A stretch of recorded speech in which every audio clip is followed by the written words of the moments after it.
Hola amigos, vuelvo a estos vídeos de posiciones de inglés de secundaria después de un tiempo de parón por motivos laborales y académicos y estar bastante liado, pero ya vuelvo. En esta ocasión volvemos a retomar el tema en la unidad 47, que es la Revolución Industrial Inglesa. Me gustaría de aquí a junio, que son las oposiciones, en la mayoría de comunidades de España, hacer todos los temas de literatura analizada. Entonces, en esta ocasión en la unidad 37, que no es ni más ni menos que la Revolución Industrial Inglesa y su influencia como modelo de transformación política, los cambios sociales y políticos a través de la literatura del periodo. Como podéis observar aquí, esta unidad está dividida en una introducción, un segundo punto que habla de la revolución industrial en sí, de las innovaciones tecnológicas, los cambios sociales, el tercer punto que sería literatura social, el cuarto punto la literatura política y el quinto punto, y de los más importantes en mi opinión, es la literatura de Charles Dickens. Como vimos aquí, vivió entre 1812 y 1870, el autor más representativo de este periodo en lo que a literatura social y realista se refiere. Y como siempre, una conclusión. Ya empezaríamos con la introducción, en la que hay que decir que el crecimiento exponencial de Londres es la piedra angular de esta revolución y uno de los indicativos principales del rápido desarrollo en este periodo. Se dio el cambio de un modo de vida basado en la propiedad de la tierra a una economía urbana basada en el comercio y la producción de bienes. ¿Y por qué Gran Bretaña se convirtió en la primera nación en ser industrial, en la revolución industrial en Gran Bretaña? Pues debido a varios motivos, ¿no? Como vemos aquí, era una isla compacta y pequeña, no tenía grandes bosques ni montañas que evitaran las comunicaciones internas.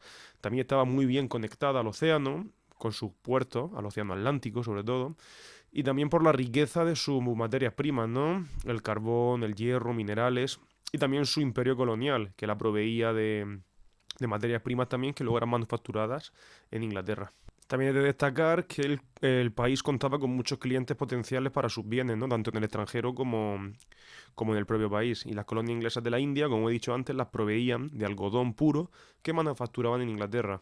Y esto también mejoró la salud de los ciudadanos británicos, claro, porque al usar prendas de algodón era mucho más fácil de lavarlas que las prendas de lana, lo cual contribuyó a este crecimiento demográfico que también ayudó a la revolución industrial. La revolución industrial también propició el surgimiento de nuevos inventos, ¿no? Como la spinning jenny, el motor de vapor, en la década de los 1780 más o menos. Estas máquinas llevaron a la construcción de grandes fábricas que transformaron el campo y la vida agraria a una vida urbana. A partir de 1830, la invención del tren también inició una nueva fase en el desarrollo industrial y una enorme expansión tanto de la producción de hierro como de carbón.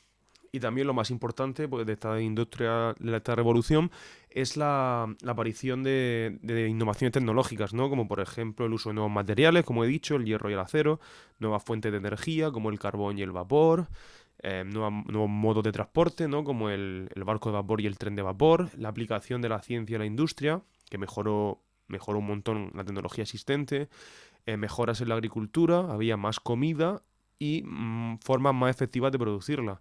Y también cambios económicos, ¿no? Una mayor distribución de la riqueza y cambios sociales, el crecimiento de las ciudades, movimientos obreros, los artesanos pasan a ser trabajadores de fábrica, obreros, el surgimiento del obrero como ente en sí. Pues ya pasaríamos al punto 3, que es la literatura social y literatura victoriana, que es la que se dio en este periodo, ¿no? Del 1837 al 1901, durante el reinado de la reina Victoria. Las novelas de esta época victoriana muestran las dolorosas consecuencias de la revolución industrial, ¿no? Autores como Elizabeth Gaskell, que podemos ver aquí su obra Mary Barton, de 1848, o North and South, muy importante también, la serie de la BBC que hizo sobre esta obra, en la que muestran cómo miles de trabajadores tuvieron que emigrar del campo a las ciudades, ¿no? Industrializadas, sobre todo ciudades del norte, Manchester, Liverpool, se industrializaron. Y estas ciudades no estaban preparadas para dicha masificación. Los trabajadores vivían en casas abarrotadas, falta de salubridad, trabajaban a veces jornadas de 14 horas al día por sueldos muy bajos. Todo esto queda reflejado en novelas de Dickens, ¿no? Como la quinta esencial Hard Times, Tiempos Duros, de 1854. Pero bueno, ahora analizaremos Dickens en profundidad. También pensadores de esta época como Carlyle o Ruskin defendían un arquetipo nostálgico, ¿no? Que se basaba en la relación medieval de autoridad y responsabilidad. Algunos autores abogaban por volver a ese pasado. El punto 4 sería literatura política, también muy importante, ¿no? Tan pronto como la revolución industrial apareció, pues la política del tiempo cambió y los autores de esa época o alababan o criticaban a los políticos de la época, como por ejemplo el uso del panfleto, ¿no? Por parte de Daniel Defoe y de Jonathan Swift, para apoyar a Robert Harley y en otros casos para denostarlo, dependiendo. Normalmente adulaban a los que estaban gobernando. Y también esto fue el punto principal del surgimiento del liberalismo, ¿no? El liberalismo económico que nos acompaña hasta nuestros días. El ideólogo fue Joan Stuart Mills y sus principios de la economía política, como tenía aquí marcado, publicado en 1848, en los que se decía que el Estado debería hacerse a un lado y dejar a los empresarios actuar libremente, el libre comercio.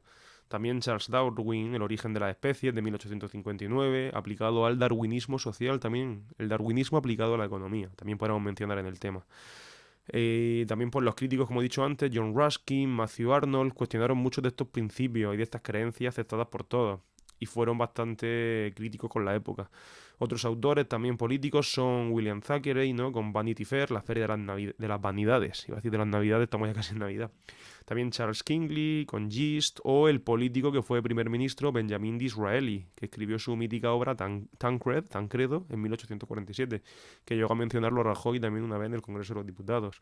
O también Anthony Trollope, muy famoso, su Can You Forgive Her, de 1864.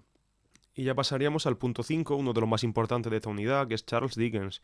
Como he dicho, es el novelista victoriano más notable de la historia, ¿no? Su padre fue encarcelado en su juventud y Dickens tuvo que trabajar en una fábrica, lo que marcó su vida y su posterior carrera literaria. Creo que era una fábrica de betún. Estuve yo en la casa de Charles Dickens en Londres, el Museo Casa, os lo recomiendo si viajáis a Londres, cuando se pueda.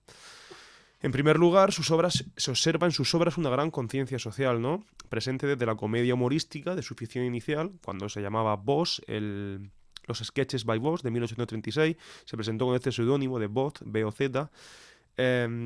Pasó de esa comedia humorística de su inicio a la oscura visión social de sus obras finales, ¿no? Como Bleak House, Hard Times.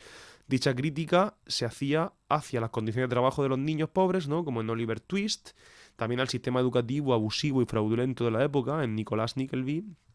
También la crítica social de Hard Times, como he mencionado antes, no era Hard Times for these times, tiempos duros para estos tiempos.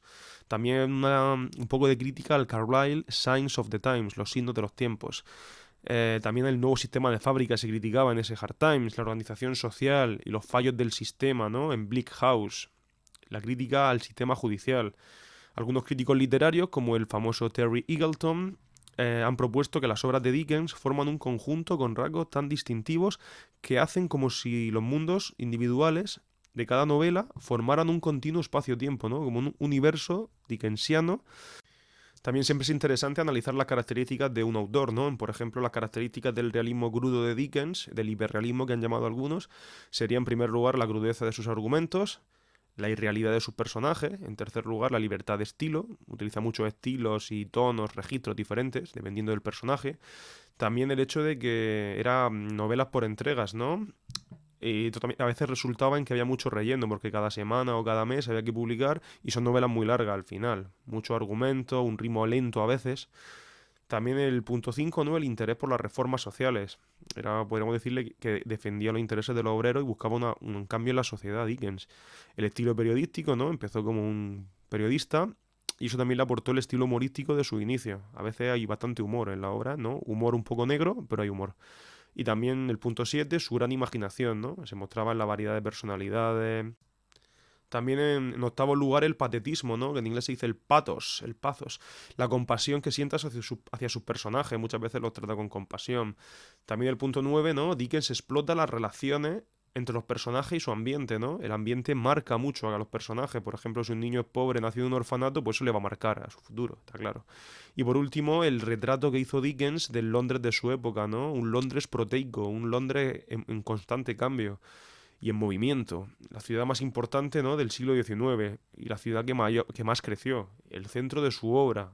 Y sus calles fueron su mayor fuente de inspiración, eso está claro. Y para terminar en la conclusión, podríamos decir que como Gran Bretaña no estaba preparada, ¿no? Para esta transformación tan rápida, pues la revolución industrial fue dolorosa y vino acompañada de tiempos oscuros para la lírica, ¿no? Como dirían golpes bajos, no. Tiempos duros y oscuros para los británicos, ¿no? Como decía Dickens en su Hard Times. Pero bueno, la conclusión ya sabéis que es algo muy personal y es como un resumen parecido a la introducción, pero si aportáis algo más, pues podéis mencionar alguna obra que hayáis leído. Y ya pues para terminar, quiero recomendaros los libros que tengo yo de Dickens y que me resultan bastante interesantes. Si tenéis tiempo, si os aburrís, podéis leerlo, incluso buscar películas, que hay muchas versiones fílmicas muy interesantes. Por ejemplo, pues el Hard Times que tengo de Dickens, mítico y es un poco gordo, pero no tanto como otro. el Great Expectations, Grandes Esperanzas, que hay una película muy buena de la BBC. También me lo tuve que leer para la carrera de filología inglesa, me gustó mucho. Y A Tale of Two Cities, un cuento de dos ciudades que habla de Londres y París, también es muy interesante y bastante corto comparado con otras obras de Dickens. Os recomiendo cualquiera de estos y porque leer también sienta bien. Así que nos vemos pronto. Para los que habéis llegado hasta aquí ya sabéis que podéis colaborar si queréis para ayudarme a seguir haciendo estos vídeos con PayPal. Me conformo con 1 euro o 2 cada uno. Si cada uno de los que ve estos vídeos me da 1 euro, algo gano. O si queréis también Bizum, para poder seguir aquí y mejorar un poco el equipo, ¿no?, de grabación y motivarme un poco a hacer más vídeos. No cobro como una academia, ¿no?, que cobran 100 euros al mes, pero si puedo sacar algo y me viene bien, pues nos viene bien a todos. Muchas gracias y nos vemos en los siguientes vídeos.